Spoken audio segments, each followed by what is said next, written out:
Que Dios os bendiga mucho, soy vuestro hermano José y bienvenidos un día más a este canal. Bendiciones para cada una de vuestras vidas, bendiciones para cada uno de vuestros hogares, y en este vídeo vamos a hablar nuevamente en contra del neopentecostalismo y particularmente de la que yo creo que su mayor práctica, lo que más hacen, y es una práctica completamente diabólica, y como ya expliqué en el vídeo donde hablé del origen de este falso movimiento, es una práctica que tiene su origen en el ocultismo. Y hablo de los yo declaro y yo decreto, o como ellos lo suelen llamar, la palabra de fe. Y vamos a ver dos textos que ellos suelen utilizar para justificar esta práctica, y vamos a ver cómo cuando tú analizas esos textos en su verdadero contexto, nada más lejos de la realidad, no justifica esa práctica, sino que dicen algo totalmente distinto. Vamos a hablar tanto de Proverbios 18:21 como de Juan 14:13. Vamos allá. El primer texto que vamos a ver, como habéis visto, va a ser Proverbios 18:21, donde dice así la palabra de Dios: la muerte y la vida están en el poder de la lengua, lo que escoja, eso comerá. Este texto es muy utilizado para justificar esta práctica. De hecho, creo que es un versículo que siempre dice Cas Luna antes de sus predicaciones, ¿no? Y ellos, claro, ellos lo interpretan de esa manera, como que en todo aquello que decimos hay poder para declarar y para decretar, y que todo aquello que decimos tiene poder para que creemos cosas, ¿no? Que es básicamente lo que suelen decir los de la confesión positiva. Pero vamos a ver cómo ese texto de Proverbios 18:21 no está diciendo nada de eso, porque una de las leyes de la hermenéutica es que no podemos interpretar la Biblia por un versículo suelto, sino que ese versículo debemos entenderlo al contexto de su capítulo, en el contexto del libro donde se encuentra y en el contexto de toda la Escritura. Recordar siempre ese texto: tu palabra es verdad, la suma de tu palabra es verdad. La Biblia se analiza en su conjunto.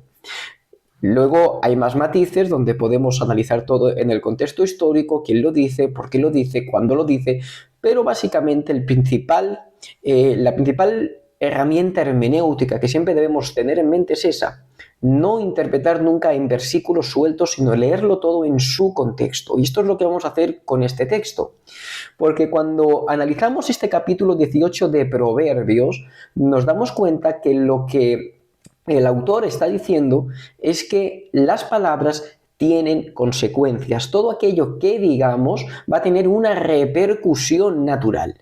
Leemos, por ejemplo, en el versículo 4, dice: las palabras del sabio son aguas profundas, torrente caudaloso, manantial de sensatez. Versículo 6, los labios del necio provocan contienda y su boca clama por azotes. El versículo 7, la boca del necio es su propia ruina y sus labios lazo para su alma. Versículo 8, las palabras del chismoso son manjares que penetran hasta el fondo de sus entrañas. Versículo 13, el que responde antes de escuchar sufrirá el sonrojo de su necedad.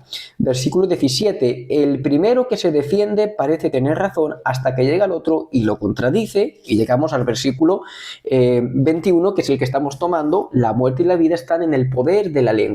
Como estamos viendo, este versículo 18 nos habla de las consecuencias que las palabras van a tener tanto en nosotros como en los demás. Luego, lo que debemos entender que el autor de los Proverbios nos está diciendo en este versículo 21 es que cuando hablamos, lo que nosotros decimos a los demás, dependiendo de lo que les digamos, si les hablamos bien o les hablamos mal, tendremos poder para bendecirles o para hacer daño. Porque esa es una realidad. Cuando tú hables a gente para bendición, serás de bendición para ellos. Cuando tú hables a la gente mal, para mal, les harás daño. Y eso es lo que el autor a los Proverbios está diciendo en este versículo, y no que nosotros tengamos un poder mágico con todo aquello que decimos. Así que hemos visto el contexto. Recuerda, cuando escuches este texto en boca de un neopentecostal, de alguien de la confesión positiva, recuerda esto: está hablando de las consecuencias de las palabras y no de que nuestras palabras tengan algún tipo de poder mágico. Y vamos con el segundo texto, que es el de Juan 14:13. Y todo lo que pidiereis en mi nombre lo haré para que el Padre sea glorificado en el Hijo. Claro, un neopentecostal, alguien de la confesión positiva, llega a este texto y claro, todo lo que yo pida en fe, Dios me lo va a conceder. Y si no me lo ha dado, es porque no he tenido suficiente fe. Este es el argumento que ellos tienen y con el que, por desgracia, han arruinado muchísimas vidas. Así que esto no es ninguna broma, esto es algo bastante serio, esto es algo que por medio de lo cual muchas iglesias neopentecostales han hecho mucho daño a muchísima gente. Y para analizar este texto vamos a utilizar la misma herramienta hermenéutica. Analizar este texto a la luz de la misma revelación de Dios. Porque recuerda esto, la palabra se interpreta a sí misma. Y sin movernos del mismo autor, vamos a la epístola del mismo apóstol Juan, 1 de Juan 5:14, donde dice lo siguiente: y esta es la confianza que tenemos en él, que si pedimos alguna cosa según su voluntad, él nos oye. ¿Se dan cuenta? Y añade la cláusula: sí, todo lo que pidáis en mi nombre lo haré para que el Padre sea glorificado en el Hijo, pero ¿qué cosas? Las que pidáis según mi voluntad. Porque todo lo que acontece es según la voluntad de Dios y no según la mía. Dios es el soberano y no soy yo, porque ese es el mayor problema que el Evangelio de la prosperidad tiene, que mueve a Dios del trono para poner al hombre, para poner los caprichos y los deseos del hombre en el trono. Y el único que gobierna y la única autoridad y la única voluntad que se hace es la de Dios. Y además podemos hacernos aquí la misma pregunta y seguir interpretando a la luz de la palabra. ¿Y cuál es la voluntad de Dios? Juan 6:39. Y esta es la voluntad del Padre que me envió, que todo lo que me diere no pierda nada, sino que lo resucite en el día postrero. La voluntad de Dios es salvarte. Y sí, y te va a contestar oraciones y te va a conceder cosas siempre con vistas a tu salvación. Lo que no va a hacer es satisfacer tus caprichos y tus pretensiones por mero gusto.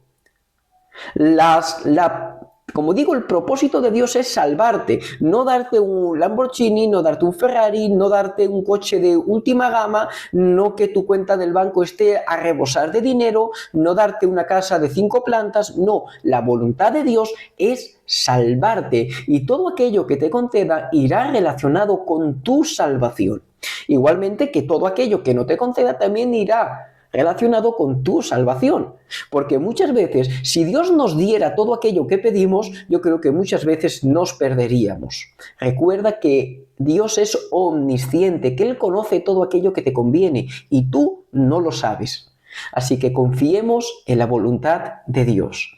Espero que este vídeo os haya servido, espero que como siempre os haya hecho bien. Si te ha hecho bien, dale me gusta, compártelo para que pueda ser de bendición a más hermanos.